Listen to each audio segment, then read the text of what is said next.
Welcome to A1 TV Telugu news. నేను భువన. Details చూద్దాం. వరంగల్ నూతన పోలీస్ కమిషనర్ శ్వేత భద్రకాళి అమ్మవారిని దర్శించుకుని ప్రత్యేక పూజలు నిర్వహించారు.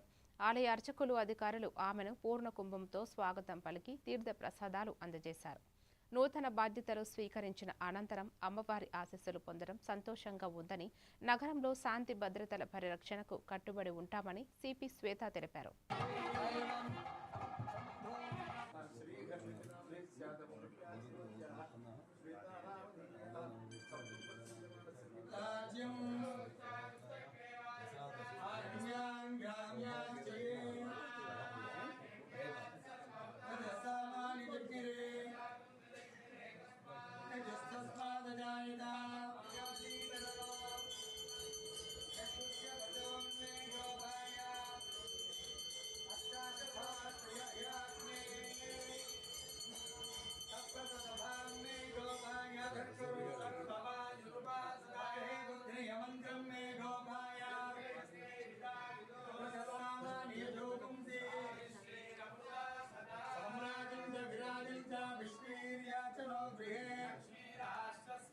पुराणं येन भूतस्तरति दुष्कृता